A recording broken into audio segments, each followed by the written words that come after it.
നമുക്ക് അലീനയുടെ മനുഷ്യങ്ങളുടെ ഇന്നത്തെ നല്ലൊരു വിശേഷം കേട്ടാലോ? അങ്ങനെ ഇന്നത്തെ വിശേഷത്തില് കമല വൈജയന്തിയോട് ചോദിച്ചു, നീ എന്തൊക്കെയാ വൈജയ പറയുന്നേ? അഡീഷണൽ പ്രൈവറ്റ് സെക്രട്ടറിയോ? അതിനും ബാലേന്ദ്രൻ ആരാ? സെൻട്രൽ ഗവൺമെന്റ് മിനിസ്റ്റർ ആണോ? അപ്പോഴേക്കും വൈജയന്തി പറഞ്ഞു, അതൊന്നും എനിക്കറിയാൻ മേല. അങ്ങനെയുള്ള കാര്യങ്ങളൊക്കെ അവിടെ സംഭവിച്ചുകൊണ്ടിരിക്കണേ. അത് കേട്ടതും കമല പറഞ്ഞു, ഇതൊക്കെ കേട്ട് കഴിയുമ്പോൾ എങ്ങനെ ചിരിക്കാതിരിക്കും? കമലയടുത്തേക്ക് ഇത് പറയാം, തൊട്ടതിനും പിടിച്ചതിനും എല്ലാം അവൾ അടുത്തുണ്ടായിരിക്കണം. ഒന്നും ബെല്ലടിച്ചാൽ മതി, അപ്പോഴേക്കും അവൾ പറന്ന മുറിയിലേക്ക് കയറി ഓടുന്നേ. അതാ ഞാൻ പറഞ്ഞേ, എനിക്ക് എത്രയും പെട്ടെന്ന് തന്നെ ഒരു ഹോം നേഴ്സിനെ ഏർപ്പാടാക്കി തരണം. നീ ഇങ്ങനെ കിടന്ന് ധൃതി വെക്കാതെ കമലേ, ഹോം നേഴ്സിനെ ഏർപ്പാടാക്കി തരാം. 1-2 ഏജൻസികളും കാര്യങ്ങളൊക്കെ ഉണ്ട്, അവിടെ ഒന്ന് അന്വേഷിക്കട്ടെ. അതിനുശേഷം നമുക്ക് എന്താന്ന് വെച്ചാൽ തീരുമാനിക്കാം. അല്ല, ഈ പറയുന്ന അവള് എപ്പോഴും ബാലേന്ദ്രന്റെ മുറിയിലാന്ന് പറഞ്ഞല്ലോ, അവിടെ എന്തെടുക്കുക? അതോ അവിടെ കഥ പറച്ചില് നടക്കുക. ഇതൊക്കെ കണ്ട് ഞാൻ താഴെ ഇരുന്നോണം. ആ മുറിയിലേക്ക് പോയിട്ടുണ്ടെങ്കിൽ 1-2 മണിക്കൂർ കഴിഞ്ഞാൽ താഴേക്ക് ഇറങ്ങി വരുന്നേ എന്നൊക്കെ പറഞ്ഞ് വൈജയന്തി ഇച്ചിരി കൂട്ടി പറയണം. അപ്പോഴേക്കും കമല പറഞ്ഞു, എന്നാലും ഇതെന്തൊരു കഷ്ടം എൻ്റെ വൈജയ്, ഞാൻ സമ്മതിച്ചു തന്നിരിക്കുന്നു എന്നൊക്കെ പറഞ്ഞു. അല്ല, നീ എന്നിട്ട് വല്ലതും കഴിച്ചിട്ടാണോ വന്നേ? എവിടെന്ന്? എങ്ങനെ കഴിക്കാൻ തോന്നും? ഞാനൊന്നും കഴിച്ചില്ല, ഞാൻ ഇങ്ങോട്ടേക്ക് ഇറങ്ങിപ്പോന്നു. അത് കേട്ട് കഴിഞ്ഞപ്പം കമല പറഞ്ഞു, ഷോ, ഇവിടെ കഴിക്കാനൊന്നും ഇരിപ്പില്ലല്ലോ, ഒന്നും ഉണ്ടാക്കിയതൊന്നും ഇരിപ്പില്ല. ഒരു കാര്യം ചെയ്യാം, നിനക്ക് ഞാനൊരു ലൈം ജ്യൂസ് എടുക്കാം, പിന്നെ പഴം എന്തേലും ഉണ്ടോ എന്ന് നോക്കാം, പഴം ഉണ്ടെങ്കിൽ അതും എടുത്തോണ്ട് വരാം. അതും പറഞ്ഞുകൊണ്ട് അകത്തേക്ക് അങ്ങോട്ട് കയറിപ്പോയി.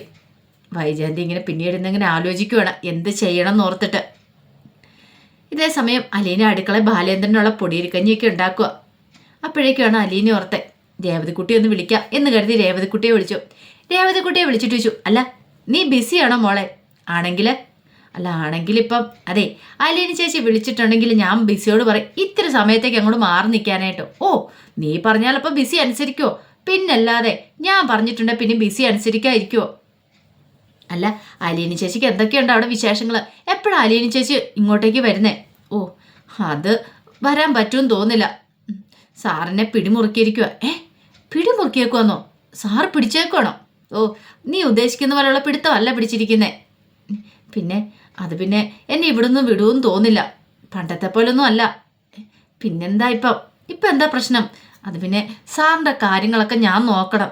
അലീന ചേച്ചിയാ? അതേന്നേ, ഞാൻ തന്നെയാണ് നോക്കുന്നേ. സാറിൻ്റെ എല്ലാ കാര്യങ്ങളും ഞാൻ നോക്കണമെന്നാണ് പറഞ്ഞിരിക്കുന്നത്. അതുകൊണ്ട് എനിക്ക് നിന്ന് തിരിയാൻ സമയമില്ല. പിന്നെ പോരാത്തതിന് സാറിനെ അഡീഷണൽ പ്രൈവറ്റ് സെക്രട്ടറി ആക്കിയിരിക്കുക. അഡീഷണൽ പ്രൈവറ്റ് സെക്രട്ടറിയോ? അതെന്താ അലീന ചേച്ചി?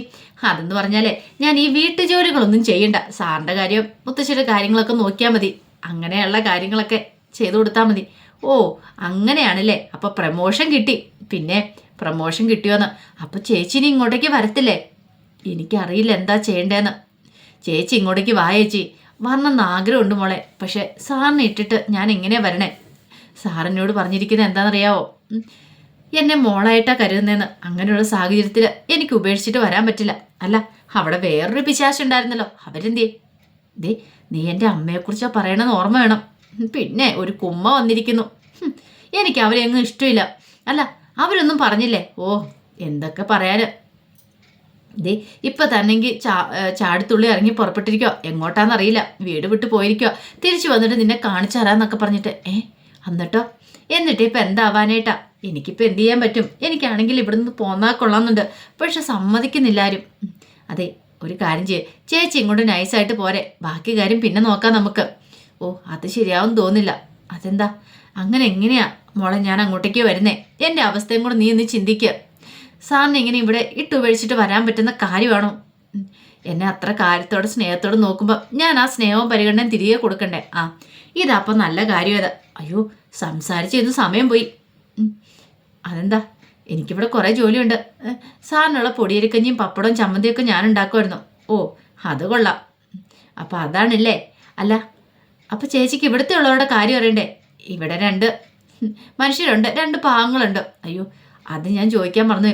അങ്കിളിനും ആൻറ്റിയോടും കൂടെയൊക്കെ എൻ്റെ അന്വേഷണം പറഞ്ഞേക്കണം കേട്ടോ. ഞാൻ പിന്നെ സമയം പോലെ വിളിക്കാം, ഇപ്പം തന്നെ സമയം പോയി എന്നും പറഞ്ഞുകൊണ്ട് അലീന കോള് കട്ട് ചെയ്തു. ആ സമയം രേവതിക്കുട്ടി മാമച്ചൻ്റെ ഗ്രേസമ്മയുടെ അടുത്തേക്ക് വന്നു. ഗ്രേസമ്മയോട് പറഞ്ഞു, ഷോ, അവിടെ വലിയ പ്രശ്നമാണ്. എവിടെ? അലീന ചേച്ചിയുടെ വീട്ടിലെ. ഇപ്പം 2 വീട്ടിലാണ് താമസിക്കുന്നത്. 2 വീട്ടിൽ താമസിക്കുന്നു? ആര്? അലീനയോ? അലീനയല്ല, പിന്നെയോ ആ ബാലേന്ദ്ര സാറും, അതുപോലെ തന്നെ അവിടുത്തെ വേറെ ഒരു സ്ത്രീ ഉണ്ടല്ലോ, വൈജയന്തി, അവരും. വൈജയന്തി മാഡം. അല്ല നീ എന്താ ഇങ്ങനെ പറയണേ? അതെന്താ പറ്റി? 2 വീട്ടില്? ഈ 2 വീട്ടിലെന്ന് പറഞ്ഞിട്ടുണ്ടെങ്കിലേ അങ്ങനെ 2 വീട്ടിലല്ല, മുകളിലും താഴെയായിട്ടാ. ഓ, അതിനാണോ നീ 2 വീടെന്ന് പറയുന്നത്? അതല്ല ആൻറ്റി, മുമ്പ് ഒരു മുറിയിലല്ലേ താമസിച്ചുകൊണ്ടിരുന്നേ, പക്ഷെ ഇപ്പോഴങ്ങനെയല്ല. അവിടുത്തെ ആ വൈജയന്തി മാഡത്തിനോട് പിണങ്ങി സാറ് മോളത്തെ മുറിയിലേക്ക് മാറി. മാമച്ചൻ പറഞ്ഞു, ആഹാ അത് കൊള്ളാലോ, ഇത്രയും നാളും ഒരു കുഴപ്പമില്ലായിരുന്നല്ലോ, പെട്ടെന്ന് എന്ത് പറ്റി? പെട്ടെന്ന് എന്ത് പറ്റാനാണോ? അവർ തമ്മിൽ എന്തോ ഒരു പ്രശ്നമുണ്ട്. ഇപ്പം അതുകൊണ്ട് അലീന ചേച്ചിക്ക് വരാൻ പറ്റത്തില്ല പോലും. അതെന്താ അലീനയ്ക്ക് വരാൻ പറ്റാത്തേ? അലീന ചേച്ചി വേണം സാറിൻ്റെ കാര്യങ്ങളൊക്കെ നോക്കാനായിട്ട്. അലീന ചേച്ചി അങ്ങോട്ട് എത്തെടുത്ത പോലെ സാറ് മൂത്ത മകളായിട്ടാണ് കാണുന്നതെന്ന്. മൂത്ത മകളായിട്ടോ? അതേന്നേ. ഇപ്പം അലീന ചേച്ചി, ബാലേന്ദ്ര സാറ് ഒരു കുടുംബം, അതുപോലെ തന്നെ ബാബിദേ ആ ദ്രോഹിയും പിന്നെ ആ മാടം ഒരു കുടുംബം. ദ്രോഹിയോ? അതാരെന്ന് മാമച്ചൻ ചോദിച്ചു. അതെ, ദ്രോഹി എന്ന് വിളിച്ച ആ രോഹിത്തിനെയാണ്. അവൻ അലീന ചേച്ചിയെ ദ്രോഹിച്ചിട്ടില്ലേ? ഈ കണക്കിന് നീ എന്നെ മാമുക്കോയെന്ന മറ്റും വിളിച്ചു കളയല്ലോ. പിന്നെ മാമുക്കോയ്ക്ക് എന്ത് നല്ല അന്തസ്സും ഇതൊക്കെയുണ്ട്. അതുപോലെയാണോ അങ്കിള്? ഓഹോ, നീ അപ്പം എനിക്കിട്ട് പണി തന്നല്ലേ? പിന്നെ പണി ഞാൻ തരൂ അങ്കിളിട്ട് എന്നും പറഞ്ഞുകൊണ്ടെന്നും മാമച്ചനെ നോക്കി ചിരിച്ചു. അപ്പോഴേക്കും ഗ്രേസം പറഞ്ഞു, അതൊക്കെ വിട്, നീ കാര്യത്തിലേക്ക് വാ. അല്ല, അപ്പം വേറെ കൊച്ചും കൂടെ അവിടെ ഉണ്ടല്ലോ, കൃഷ്ണമോൾ. അതോ? അവള് റെഫറിയാ. അതെന്താ? എവിടെ ഫോൾ പ്ലേ കളിച്ചാലും അവൾ അവിടെ ഗോളടിക്കും. അതെന്താണല്ലോ നന്നായി. അല്ല, ബാക്കി കാര്യങ്ങളൊക്കെ ഒന്ന് പറഞ്ഞേ. ബാക്കി കാര്യങ്ങൾ അലീന ചേച്ചി പറഞ്ഞ കാര്യങ്ങൾ എനിക്കറിയത്തുള്ളൂ. ബാലേന്ദ്ര സാറിൻ്റെ കാര്യങ്ങൾ, ഫുഡിൻ്റെ കാര്യങ്ങളും മെഡിസിൻ്റെ കാര്യങ്ങളും ഒക്കെ അലീന ചേച്ചി എന്നെ നോക്കണ്ടേ. പിന്നെ അവിടുത്തെ മാഡത്തിനെ കൊണ്ടൊന്നും ചെയ്യിക്കില്ല പോലും. അതിൻ്റെ ദേഷ്യത്തിന് മാഡം എങ്ങോട്ടോ ഇറങ്ങിപ്പോയെന്നോ? അതെ, ഇന്നെവിടേക്കോ പോയെന്നാ പറഞ്ഞേ. പിന്നെ അലീന ചേച്ചിക്ക് ഒരു സ്ഥാനം കൂടെ കൊടുത്തിട്ടുണ്ട്, അഡീഷണൽ പ്രൈവറ്റ് സെക്രട്ടറി. അതെ, അതായപ്പോൾ അലീന ചേച്ചിയുടെ സ്ഥാനം. അതുകൊണ്ട് അലീന ചേച്ചി വേണം സാറിൻ്റെ കാര്യങ്ങളൊക്കെ നോക്കാനായിട്ട്. ഇതിപ്പോൾ കൊള്ളാലോ. സ്വന്തം പെറ്റമ്മ തള്ളിക്കളഞ്ഞിരിക്കുന്നു, പക്ഷേങ്കിൽ രക്തബന്ധമുള്ള ഉള്ള ആൾക്കാർ, കുട്ടികൾ അവിടെ വേറെയുണ്ട്, അവർക്കൊന്നും അലീനയെ വേണ്ട. പക്ഷെ ഇതൊന്നും ഇല്ലാത്ത ബാലേന്ദ്രൻ അലീനയെ ചേർത്ത് പിടിച്ചിരിക്കുന്നു. ഇതൊരു അത്ഭുതം പോലെ എനിക്ക് തോന്നുന്നു. അപ്പോഴേക്കും മാമച്ചൻ പറഞ്ഞു, അത് ശരിയാ, ഇങ്ങനെ പോയിട്ടുണ്ടെങ്കിൽ അവൾ ഇങ്ങോട്ടേക്ക് പിന്നെ വരുമോ? ആ സമയത്ത് രേവതിക്കുട്ടി പറഞ്ഞു, ഇങ്ങനെ പോയിട്ടുണ്ടെങ്കിൽ പാലായിലേക്ക് നമ്മളൊന്ന് പോകേണ്ട വരും, അലീന ചേച്ചിയെ വിളിച്ചുകൊണ്ട് വരാനായിട്ട്. പിന്നെ ആ വൈജയന്തി എന്ന് പറയുന്ന മേഡം ഉണ്ടല്ലോ, അവർ കരുതുള്ളി ഇറങ്ങി പോയേക്കുന്നെന്ന് പറഞ്ഞ് നിന്നെ ഞാൻ കാണിച്ചു തരാമെന്നും പറഞ്ഞിട്ട് അവർ തിരിച്ചു വരുമ്പോൾ എന്താവും ഏതാവൊന്നും അറിയത്തില്ല. അങ്ങനെ വന്നാൽ നമ്മൾ പോയി അലീന ചേച്ചി കൂട്ടിക്കൊണ്ട് വരേണ്ട വരും. ഗ്രേസം പറഞ്ഞു, അതിനിവിടെ ആരെയും തടസ്സമൊന്നും പറഞ്ഞില്ലല്ലോ അവളെ കൂട്ടിക്കൊണ്ട് വരുന്നതിന്. അവൾ എപ്പോഴാവശ്യപ്പെട്ടാലും നമ്മൾ അവളെ പോയി ഇങ്ങോട്ട് കൂട്ടിക്കൊണ്ട് വരും എന്നൊക്കെ പറഞ്ഞു. ആ സമയം രേവതിക്കുട്ടി പറഞ്ഞു, എനിക്ക് തോന്നേ ആ ബാലേന്ദ്ര സാർ എന്തൊക്കെയോ മനസ്സിൽ കണ്ടിട്ടാണ് ഇപ്പം അലീന ചേച്ചിയോട് പെരുമാറിക്കൊണ്ടിരിക്കണേ. അല്ലാതെ വെറുതെ ഒന്നും കാണാതെ ഒന്ന് ചെയ്യുന്ന ആളാ സാറെന്ന് എനിക്ക് തോന്നുന്നില്ല. അതും പറഞ്ഞ് രേവതിക്കുട്ടി അങ്ങോട്ടേക്ക് എഴുന്നേറ്റ് പോയി. ഇതേ സമയം അലീന പൊടിയരിക്കഞ്ഞിയൊക്കെ ഉണ്ടാക്കി പപ്പടവും ചമ്മന്തിയൊക്കെ ആയിട്ട് നേരെ ബാലേന്ദ്രൻ്റെ മുറിയിലേക്ക് ചെല്ലുക. അപ്പം കൈ നിറയെ സാധനങ്ങളാണ്. തല കൊണ്ട് ഡോറൊക്കെ തള്ളി തുറന്ന് അകത്തേക്ക് ചെന്നു. അപ്പോഴേക്കും ബാലേന്ദ്രൻ 1-2 പേപ്പേഴ്സുകളൊക്കെ നോക്കി നിൽക്കുമായിരുന്നു. ആ സമയത്താണ് അലീന വരുന്നത്. അലീനെ കണ്ടു കഴിഞ്ഞപ്പോൾ ചോദിച്ചു, ആഹാ, നീ ഈ ഡോർ എങ്ങനെ തുറന്നു? അതിൻ്റെ തലയും കൊണ്ട്. നിന്റെ തല കൊള്ളാലോ, ഒന്നൊന്നര തലയാണല്ലോ എന്നൊക്കെ പറഞ്ഞു. അങ്ങനെ അത് അവിടെ വെച്ച് കഴിഞ്ഞപ്പോൾ ബാലേന്ദ്രൻ ചോദിച്ചു, അല്ല, ഞാനിത്തിരി പൊടിയരിക്കഞ്ഞല്ലേ ആവശ്യപ്പെട്ടുള്ളൂ, ഇതൊരു സദ്യ തന്നെ ഉണ്ടല്ലോ. സദ്യയൊന്നുമില്ല, പൊടിയരിക്കഞ്ഞി, ഇച്ചിരി ചമ്മന്തി, അച്ചാറും പപ്പടം, പിന്നെ കുറച്ച് എരിശ്ശേരി. കൊള്ളാം, എന്നല്ലേ ശരി എന്നും പറഞ്ഞിട്ട് അലീന പോകാനായിട്ട് തിരിഞ്ഞു. ഇതപ്പം നന്നായത്. അല്ല, നീ ഇതെങ്ങോട്ട് പോവാ? ഞാൻ താഴേക്ക്. അതെ, ഒത്തിരി അങ്ങോട്ട് താഴേക്ക് പോകണ്ട, ഒരു മധ്യത്തിലായിട്ട് നിന്നാൽ മതി. അതെന്താ സാറേ അങ്ങനെ പറഞ്ഞേ? അതെ, നീ ഇവിടെ വന്നിരിക്കുക, ഞാനൊന്ന് കഴിച്ചോട്ടെ എന്ന് പറഞ്ഞു. അലീന ബാലേന്ദ്രൻ്റെ ഫ്രണ്ടിൽ ഒരു കസേര വന്നിരുന്നു. ബാലേന്ദ്രൻ കഴിക്കാൻ തുടങ്ങി. അങ്ങനെ കഴിച്ചുകൊണ്ടിരിക്കുന്ന സമയത്ത് ബാലേന്ദ്രൻ അലീനയോട് ചോദിച്ചു, അല്ല, നിന്റെ ശരിക്കുള്ള വീട് എവിടെയാ? അപ്പോഴേക്കും അലീന ഇങ്ങനെ ഒന്ന് ആലോചിച്ചു. എന്നിട്ട് പറഞ്ഞു, തിരുവനന്തപുരം കഴക്കൂട്ടത്തിൽ. ശരിക്കും അവിടെ തന്നെയാണോ നീ ജനിച്ചേ? അപ്പോഴേക്കും അലീന ഇങ്ങനെ ഒന്ന് ആലോചിച്ചു. എന്നിട്ട് പറഞ്ഞു, അത് പിന്നെ ഞാൻ ജനിച്ച എവിടെയാ അതൊന്നും എനിക്കറിയില്ല. എനിക്ക് 1-2 ദിവസം മാത്രം പ്രായമുള്ളപ്പോഴും ബ്രിജിത്ത് അമ്മയുടെ കയ്യിൽ അവർ കൊണ്ട് ഏൽപ്പിച്ചിട്ട് പോയതാ. ആര്? അപ്പോഴേക്കും അലീന ഒന്നും മിണ്ടിയില്ല.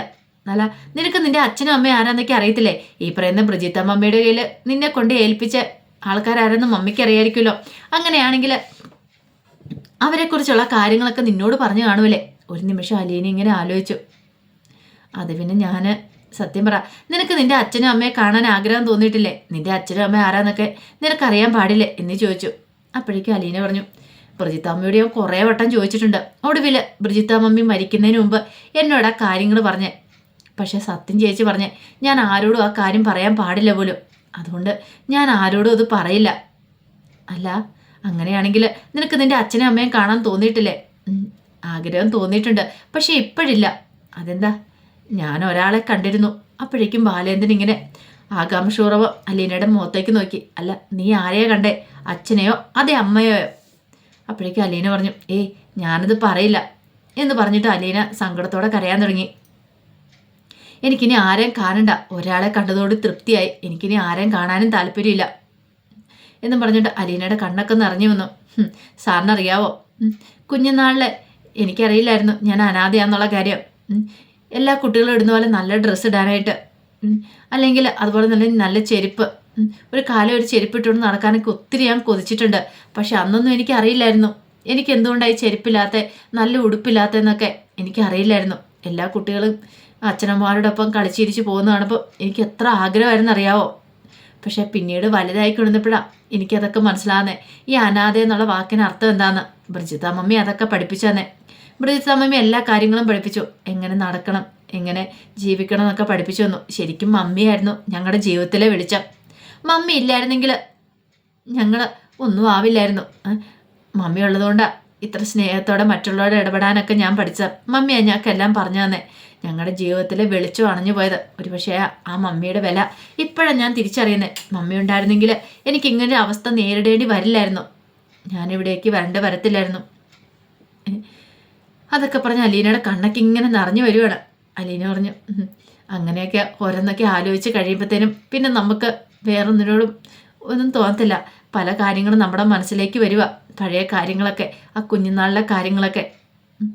അപ്പം നമുക്ക് ജീവിതത്തോട് തന്നെ ഇപ്പോഴൊരു വല്ലാത്തൊരു ബുദ്ധിമുട്ട് തോന്നും, എൻ്റെ മമ്മി ഉണ്ടായിരുന്നെങ്കിൽ എന്നൊക്കെ പറഞ്ഞ് കരയുമ്പോഴത്തേനും ബാലേന്ദ്രൻ പറഞ്ഞു മതി എന്ന് പറഞ്ഞുകൊണ്ട് ബാലേന്ദ്രൻ ഇങ്ങനെ വല്ലാത്തൊരവസ്ഥ നിൽക്കുക. അല്ല സാറെന്താ കഴിക്കണില്ലേ? ബാക്കിയും കൂടെ കഴിക്കുക. എനിക്ക് വേണ്ട, എൻ്റെ വയറ് നിറഞ്ഞു എന്നും പറഞ്ഞ് ബാലേന്ദ്രൻ ഇങ്ങനെ സങ്കടപ്പെടുകയാണ്.